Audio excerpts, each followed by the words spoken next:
Velho inútil, disseram eles, mas ele escondia um passado que ninguém imaginava. O vento da tarde carregava folhas secas pelos cantos da Praça das Palmeiras, fazendo-as dançarem em redemoinhos antes de se acomodarem nos bancos vazios. Era sempre assim. Durante o dia, a praça fervilhava de vida, crianças correndo entre as árvores, comerciantes ambulantes gritando seus produtos, aposentados jogando dominó sob a sombra generosa das palmeiras imperiais. Mas quando o sol começava a se esconder atrás dos prédios cinzentos que cercavam aquele pequeno oásis urbano, a vida se retraía como uma maré baixa, deixando apenas os fantasmas do cotidiano. E ele, sempre ele. Sentado no terceiro banco à esquerda, próximo ao chafariz que não funcionava há anos, estava o homem que todos conheciam simplesmente como o velho da praça. Ninguém sabia seu nome. Ele nunca o revelara, e ninguém se importava o suficiente para perguntar. Suas roupas, antes talvez elegantes, agora pendiam frouxas em seu corpo magro, como panos esquecidos no varal. A camisa social azul clara, manchada de tempo e descuido, estava aberta no colarinho, revelando um pescoço enrugado onde antes devia haver uma gravata. As calças de tecido, puídas nos joelhos, terminavam em sapatos sociais rachados que já conheceram tempos melhores. Sua barba grisalha, descuidada há semanas, emoldava um rosto sulcado por linhas profundas, não apenas de idade, mas de algo mais pesado. Algo que parecia carregar nos ombros curvos e nos olhos que fitavam o horizonte com uma fixidez inquietante. Eram olhos de quem já viu demais, de quem guardava histórias que o mundo não estava pronto para ouvir. Olha lá o velho inútil, zombavam os adolescentes que passavam de skate pela praça, suas vozes ecoando entre as árvores, como gralhas que não encontravam onde pousar. Aposto que nem lembra do próprio nome, completavam entre risos cruéis, acelerando suas manobras para longe dali, como se a mera proximidade do idoso pudesse contaminá-lo com sua aparente decadência. Os comerciantes locais não eram mais gentis. Seu Joaquim, dono da banca de jornais na esquina, fazia questão de enxotá-lo sempre que o velho se aproximava para folhear uma revista ou jornal. "Vá embora daqui! Vagabundo! Isso aqui não é biblioteca! Você assusta os clientes!" Dona Maria, que vendia pastéis na carrocinha amarela, cruzava os braços e balançava a cabeça com desaprovação sempre que o via. "Que vergonha!" murmurava para as outras comerciantes. "Um homem dessa idade, vivendo que nem mendigo, deve ter família por aí que não quer saber dele." Mas o velho permanecia impassível a todas as ofensas. Não por resignação ou por não entender. Seus olhos, quando cruzavam com os dos agressores, brilhavam com uma inteligência afiada que os deixava momentaneamente desconfortáveis. Era uma calma que irritava, uma serenidade que parecia zombar da agitação constante daqueles que o cercavam. Como se ele estivesse assistindo a uma peça de teatro, da qual conhecia todos os atos, incluindo o final. Quando a noite chegava de vez e a praça se esvaziava completamente, deixando apenas o som distante do trânsito e o cricrilar dos grilos entre as plantas ornamentais, o velho finalmente se levantava. Seus movimentos, então, revelavam uma precisão inesperada. Não havia nada de trôpego ou incerto em seus passos. Caminhava até o chafariz seco e se sentava na borda de concreto, tirando do bolso interno do paletó um pequeno caderno de couro gasto. Sob a luz fraca dos postes da praça, ele escrevia. Suas mãos, que pareciam tremer durante o dia, seguravam a caneta com firmeza cirúrgica. As páginas se enchiam de números, fórmulas, diagramas que pareciam seguir uma lógica conhecida apenas por ele. Ocasionalmente, pausava para olhar as estrelas através da copa das palmeiras, como se estivesse calculando distâncias ou consultando um mapa estelar invisível aos outros. Às vezes, sussurrava palavras em línguas estrangeiras, alemão, russo, inglês, com uma pronúncia perfeita, que contrastava drasticamente com o silêncio que mantinha durante o dia. Eram momentos em que seu rosto se transfigurava, assumindo uma gravidade quase solene, como se estivesse travando conversas importantes com fantasmas do passado. Uma madrugada, quando a praça estava especialmente silenciosa, ele parou de escrever e olhou fixamente para um ponto específico do céu. Uma lágrima solitária desceu por sua face barbada, perdendo-se na escuridão. "Perdoe-me, Helena", murmurou em voz tão baixa que nem os grilos pareceram ouvi-lo. "Perdoe-me por ter me tornado isto que vem, mas era a única forma de carregar o peso do que fiz." Ao amanhecer, quando os primeiros trabalhadores começavam a cruzar a praça a caminho do metrô, o velho já estava de volta ao seu banco, com o caderno guardado, os olhos novamente perdidos no horizonte. Para todos os efeitos, era apenas o velho inútil da praça, um homem descartado pela vida. Invisível em sua irrelevância, enmascarava uma história na profundeza desses olhos cansados e observavam o mundo à sua volta. Mas nas profundezas daqueles olhos cansados pulsava uma história que poderia mudar tudo se alguém se desse ao trabalho de realmente ver. Uma história de genialidade e perda, de escolhas impossíveis e sacrifícios silenciosos. Uma história que começaria a se revelar quando menos esperassem, transformando não apenas a percepção que tinham dele, mas a forma como enxergavam a própria humanidade perdida nas ruas de uma cidade grande demais para se importar com seus fantasmas. Por enquanto, ele esperava, com a paciência de quem já aprendeu que o tempo, esse algoz implacável, às vezes pode ser também o maior aliado da verdade. Foi numa manhã de quinta-feira, quando o sol filtrava através das copas das palmeiras, criando mosaicos de luz no chão da praça, que Lucas primeiro notou os detalhes. O garoto de 16 anos costumava passar por ali a caminho da escola, sempre correndo para não se atrasar, sempre com os fones de ouvido isolando-o do mundo. Mas naquele dia, sua playlist havia terminado, e no silêncio súbito dos fones, ele ouviu algo que o fez parar. O velho da praça estava sussurrando números, não de forma delirante ou confusa, mas com uma cadência rítmica, quase musical. 3,14159265358,9. 2,71822828. Lucas reconheceu o primeiro. Era pi, a constante matemática que haviam estudado na semana anterior. Mas o segundo? E a precisão com que o homem recitava as casas decimais era impressionante. Intrigado, Lucas observou melhor. O velho segurava entre os dedos um pequeno graveto, fazendo movimentos precisos no ar, não aleatórios como o de alguém delirando, mas calculados, como se estivesse resolvendo equações complexas em um quadro invisível. Seus olhos acompanhavam os movimentos com uma concentração que não condizia com a imagem de abandono que sua aparência sugeria. Quando o sino da escola tocou ao longe, Lucas precisou partir, mas algo daquele encontro ficou grudado em sua mente como uma lasca incômoda. No dia seguinte, chegou à praça 15 minutos mais cedo. O velho estava lá, como sempre, mas desta vez lia um livro. Lucas conseguiu ver a capa. Mecânica Quântica Avançada, um volume técnico que nem mesmo os professores de física da escola tocavam. E ele não apenas folheava as páginas, seus olhos se moviam em padrões de leitura genuína, ocasionalmente fazendo pequenas anotações nas margens com um lápis que tirava do bolso. "Não sabia que mendigos sabiam ler", disse Gabriel, o típico valentão da turma, que havia chegado junto com seus comparsas. "Provavelmente nem entende o que está escrito aí." O velho ergueu os olhos lentamente. Por um momento, Lucas viu algo flamejar naquele olhar. Não raiva, mas uma espécie de cansaço profundo, como de alguém que havia explicado a mesma coisa milhares de vezes para pessoas que se recusavam a entender. A mecânica quântica é fascinante porque nos mostra que a realidade que percebemos é apenas uma fração ínfima do que realmente existe. Partículas que estão em dois lugares ao mesmo tempo, efeitos que precedem suas causas.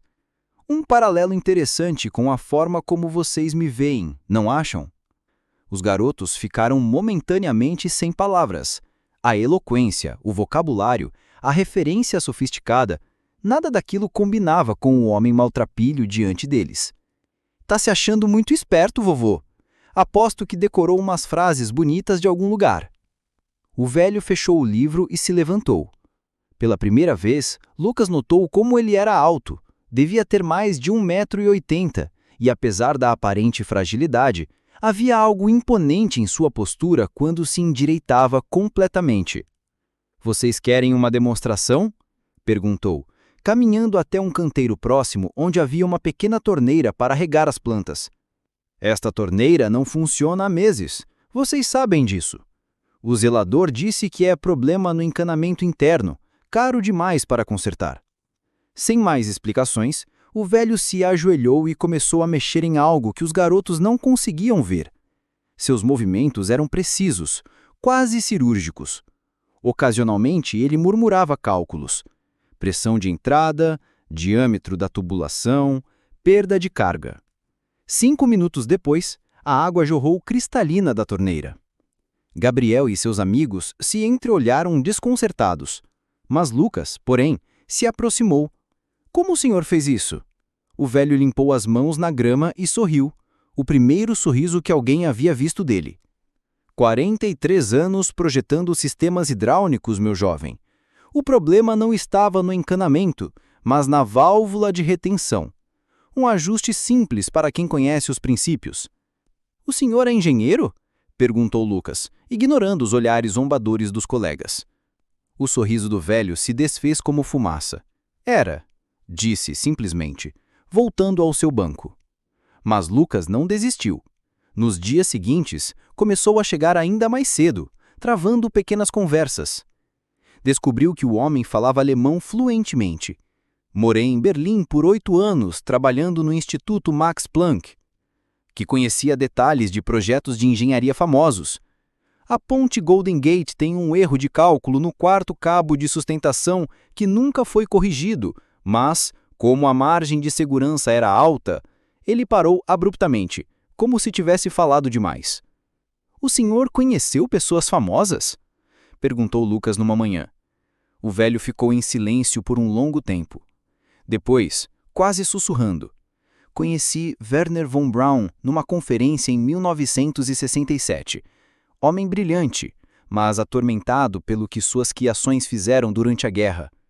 Trabalhei em alguns projetos paralelos ao programa Apollo." Ele parou abruptamente, como se tivesse falado demais. "Por que o senhor está aqui? Por que não está..." "Por que não estou numa mansão, dirigindo carros caros e dando entrevistas?" O velho completou com um sorriso amargo. "Porque algumas conquistas custam preços que só descobrimos muito tarde, garoto. E quando descobrimos, só nos resta escolher entre continuar vivendo a mentira ou encontrar uma forma de carregar a verdade." Lucas não entendeu completamente, mas percebeu que havia topado com algo muito maior do que um simples morador de rua. Começou a pesquisar, discretamente, sobre engenheiros famosos, projetos espaciais, qualquer coisa que pudesse conectar as histórias fragmentadas que o velho contava. E numa tarde, enquanto vasculhava arquivos antigos da biblioteca municipal, encontrou uma foto que o fez parar de respirar. Um grupo de engenheiros numa cerimônia de premiação em 1973. E lá, no centro da imagem, mais jovem e incontestavelmente o mesmo homem, estava o velho inútil da praça, recebendo uma condecoração governamental por serviços excepcionais à defesa nacional. O nome na legenda da foto era Dr. Edmund Vasquez. Lucas olhou para a imagem por um longo tempo, tentando conciliar o homem laureado da fotografia com a figura abandonada que via todos os dias. Que história poderia transformar um herói nacional num fantasma urbano? Que peso ele carregava que o fizera escolher o anonimato como única forma de absolvição? Amanhã, decidiu Lucas, ele faria as perguntas certas. E talvez finalmente obtivesse as respostas que começariam a mudar não só sua compreensão sobre aquele homem misterioso, mas sobre a própria natureza da redenção e do sacrifício silencioso. A tempestade chegou sem avisos na tarde de sexta-feira, transformando a Praça das Palmeiras num palco de caos urbano. O vento derrubara galhos, a chuva torrencial criara pequenos rios entre os canteiros, e um raio havia atingido o transformador da rua adjacente, deixando todo o quarteirão às escuras. Era o tipo de tarde em que as pessoas corriam para casa, Mas Dr. Edmundo Vasques, pois Lucas agora sabia seu nome, permanecia sentado em seu banco, impermeável à agitação ao redor. Foi quando os gritos começaram. "Socorro! Tem alguém preso no elevador do prédio!" gritava Dona Carmen, a síndica do edifício residencial que fazia face à praça. "A energia acabou e ele parou entre o segundo e terceiro andar. Tem uma criança lá dentro!" Um pequeno grupo se formou rapidamente. Moradores, comerciantes, curiosos. Alguém já havia ligado para o corpo de bombeiros, mas com o trânsito caótico por causa da tempestade, a previsão era de pelo menos 1 hora para chegarem. Dentro do elevador, podia-se ouvir o choro de uma menina de 6 anos e a voz desesperada de sua mãe tentando acalmá-la. "Não tem como forçar as portas?" perguntou alguém. "Já tentamos", respondeu o porteiro. "Está emperrado. E mesmo que conseguíssemos abrir, ele está entre andares. Seria perigoso demais." "Precisa de alguém que entenda de elevadores", murmurou outro morador. "Mas onde vamos encontrar um técnico agora?" Lucas, que havia permanecido na praça durante a tempestade justamente para continuar suas conversas com o Dr. Vasques, olhou para o velho. Edmund estava de pé agora, observando a situação com uma expressão que Lucas havia aprendido a reconhecer: a concentração profunda de uma mente treinada analisando um problema técnico. "Dr. Vasques", sussurrou Lucas, se aproximando. "O senhor entende de elevadores?" O velho hesitou. Durante semanas, havia compartilhado fragmentos de seu passado com o garoto, mas sempre de forma controlada, dosada. Agora, com uma criança em perigo, as antigas prioridades se reordenaram em sua mente. "Projetos de engenharia incluem sistemas de transporte vertical", murmurou, quase para si mesmo. "Fiz consultoria para 3 fabricantes diferentes nos anos 80. Sem mais explicações, Edmund caminhou até o grupo. A sua transformação foi instantânea. Os ombros se endireitaram, o passo ganhou firmeza e, quando falou, sua voz carregou uma autoridade que fez todos se calarem. "Preciso ver o quadro de comando. Onde fica a casa de máquinas?"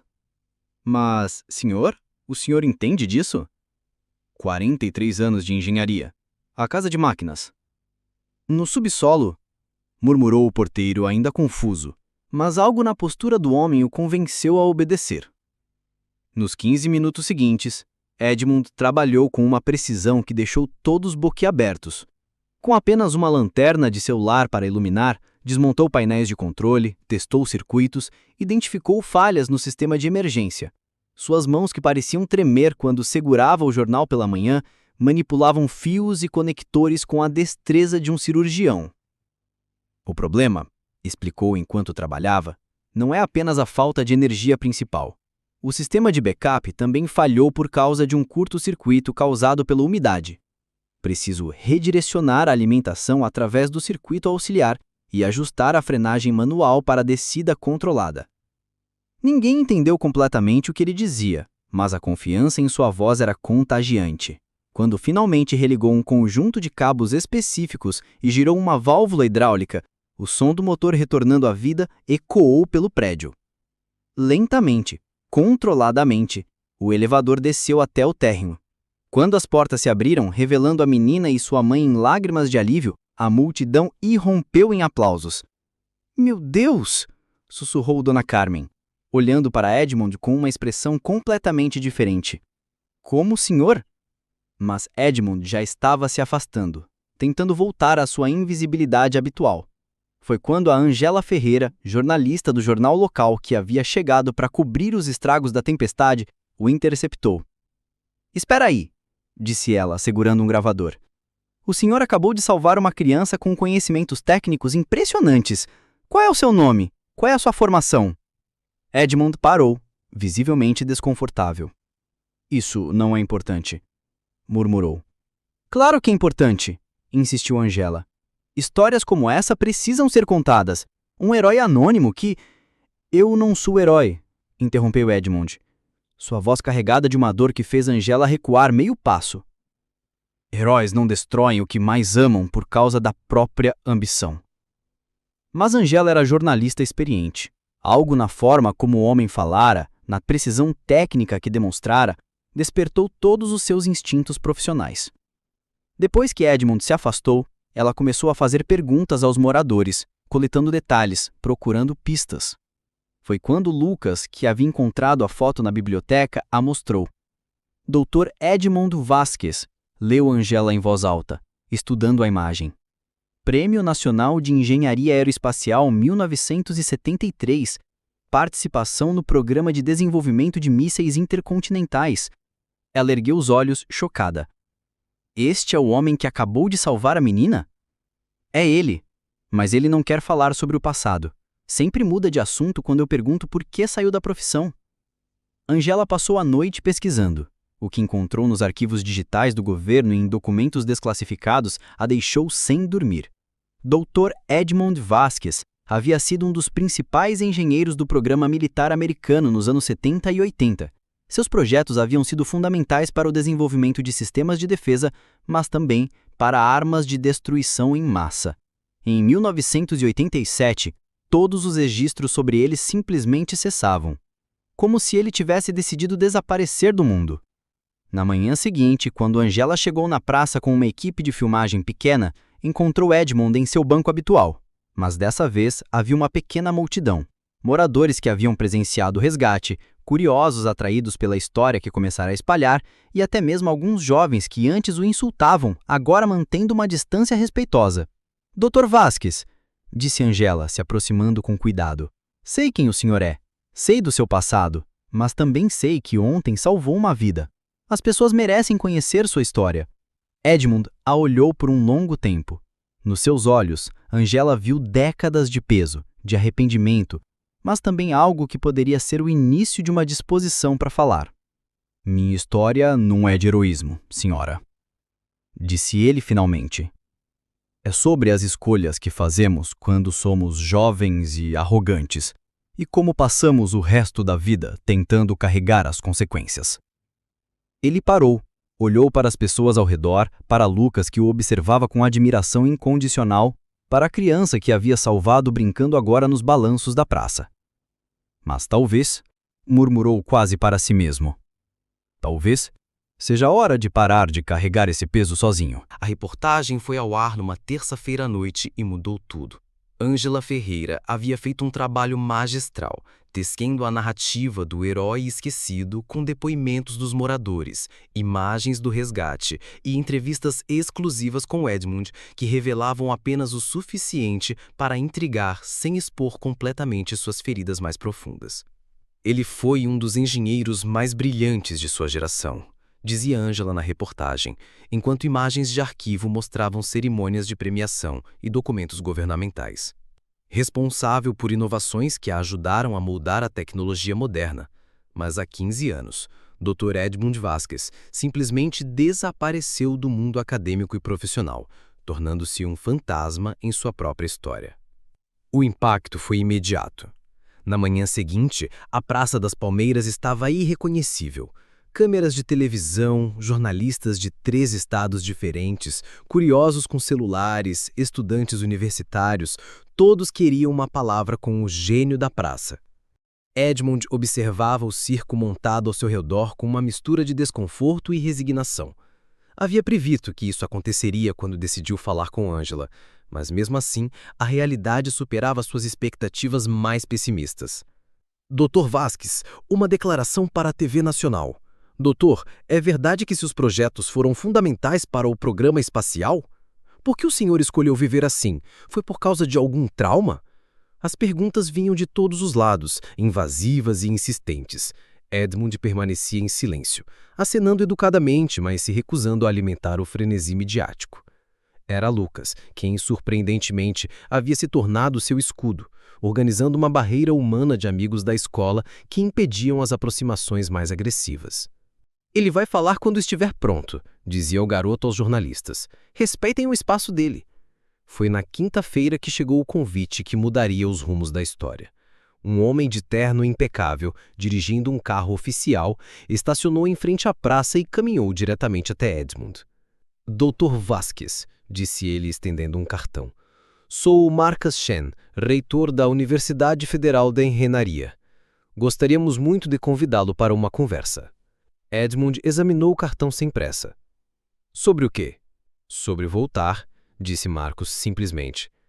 Temos uma cadeira vaga no departamento de engenharia avançada. Seus conhecimentos, sua experiência, seria um desperdício deixá-los morrer nessa praça. A oferta ecoou no ar como uma pedra jogada num lago calmo. Ao redor, os presentes, jornalistas, moradores, curiosos, pararam de respirar, aguardando a resposta. Edmund se levantou lentamente. Pela primeira vez em semanas, todos puderam ver sua altura real, a postura que denunciava décadas de comando e autoridade. Quando falou, sua voz carregou o peso de uma decisão que vinha sendo amadurecida há anos. Tenho uma condição, disse Edmund. Diga. Edmund apontou para Lucas e para um grupo de jovens que havia se reunido ao redor da conversa, incluindo Gabriel e seus amigos que agora o olhavam com uma mistura de vergonha e admiração. Estes garotos, disse Edmund, e qualquer outro jovem dessa comunidade que queira aprender, eles têm acesso ao que eu posso ensinar. Não quero uma sala de aula cheia de privilegiados que podem pagar mensalidades caras. Quero mentes famintas, independentemente de suas condições financeiras. Marcos hesitou. Isso seria irregular. Temos protocolos, critérios de seleção? Então não temos acordo, disse Edmund, voltando a se sentar. Espere, Marcos ergueu as mãos. Podemos encontrar uma forma. Programa de extensão, bolsas de estudo, parcerias com o governo municipal. Há maneiras de fazer isso funcionar. Edmund estudou o rosto do reitor procurando sinais de sinceridade. Encontrou-os. 2 aulas por semana na universidade. 2 aulas por semana aqui, na praça, para quem quiser aprender. Aqui? Marcos olhou ao redor, visivelmente confuso. Na praça? Mas isso é democrático, completou Edmund. Conhecimento não deveria ser privilégio de poucos. E essa praça, ele olhou ao redor, vendo os rostos que haviam se tornado familiares. Essa praça me acolheu quando eu não tinha mais nada. É justo que o retribua. Marcos assentiu. Podemos fornecer equipamentos, quadros portáteis, até um sistema de som se necessário. Não precisamos de nada disso, disse Edmund, pegando um galho caído no chão. Ajoelhou-se e começou a traçar equações na terra batida ao redor do banco. A física é a mesma, independentemente de onde a ensinemos. E assim começou uma transformação que ninguém poderia ter previsto.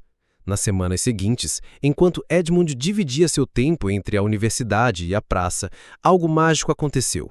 Os mesmos jovens que antes o humilhavam, agora chegavam cedo para garantir um lugar nas aulas do chão, como ficaram conhecidas. Gabriel, o antigo valentão, tornou-se seu assistente não oficial, chegando antes de todos para ajudar a organizar o espaço e proteger Edmund das abordagens mais invasivas dos curiosos. Lucas assumiu o papel de intérprete, explicando conceitos complexos em linguagem mais simples para os colegas que tinham dificuldades. As aulas eram um espetáculo à parte. Edmund desenhava diagramas complexos na Terra, usava pedras para representar planetas e demonstrar leis da gravidade, transformava galhos em alavancas para explicar princípios de mecânica. Sua paixão pelo conhecimento era contagiante, e mesmo adultos começaram a parar para escutar suas explicações. A beleza da ciência, dizia ele numa dessas tardes, apontando para o céu através das folhas das palmeiras, é que ela é democrática. As leis da física funcionam da mesma forma para o filho do banqueiro e para o filho da doméstica. Um elétron não discrimina por classe social. Dona Maria, a vendedora de pastéis que antes o desprezava, começou a trazer café gratuito para as aulas. Seu Joaquim, da banca de jornal, passou a fornecer papel e canetas para os estudantes que não podiam comprar material. Você nos mostrou que não sabíamos ver. Olhávamos para o senhor e víamos apenas o que não queríamos nos tornar. Mas o senhor já era o que todos deveríamos aspirar. Ser alguém que coloca o conhecimento e a humanidade acima do próprio conforto. Edmund sorriu. E agora seus sorrisos vinham mais facilmente. Eu não escolhi viver assim por nobreza. Escolhi por covardia. Estava fugindo do que havia criado, do que havia ajudado a construir. Mas vocês me mostraram que até mesmo a fuga pode se transformar em serviço, se direcionada da forma certa. A praça se tornou um laboratório vivo, um exemplo de como o conhecimento compartilhado pode transformar comunidades inteiras. E no centro de tudo, o homem que antes era visto como velho e inútil havia se tornado o coração pulsante de uma revolução silenciosa. A revolução da educação sem muros, da ciência sem preconceitos, da dignidade recuperada através do serviço. Mas ainda havia uma última lição que Edmund precisava ensinar e uma última dor que precisava compartilhar para que sua jornada de redenção estivesse completa. 6 meses depois da primeira reportagem, a Praça das Palmeiras havia se tornado um símbolo nacional. Delegações de educadores vinham de outros estados para observar o método Vasquez, como a imprensa havia batizado as aulas ao ar livre. Artigos acadêmicos eram escritos sobre a democratização do ensino superior, e Edmund havia sido convidado para palestras em universidades de 3 países diferentes. Mas para aqueles que o conheciam intimamente, Lucas, Gabriel, Dona Maria, os moradores da comunidade, a verdadeira transformação não estava na fama ou no reconhecimento. Estava nos detalhes. Na forma como Edmund agora cumprimentava as pessoas pelo nome, como seus olhos haviam recuperado um brilho que parecia perdido para sempre. Como ele havia trocado as roupas gastas por trajes simples, mas dignos.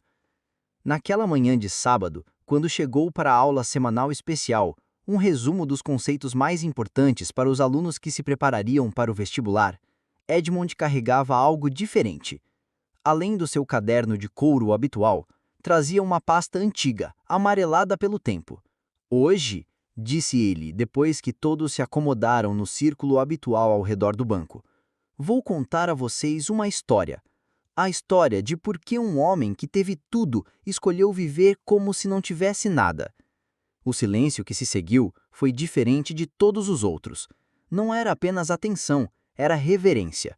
Mesmo as crianças que brincavam nos balanços pararam para ouvir. Edmund abriu a pasta e retirou uma fotografia desbotada. Era a imagem de uma menina de uns 8 anos, sorrindo para a câmera, com as mãos sujas de tinta e os olhos brilhando de curiosidade.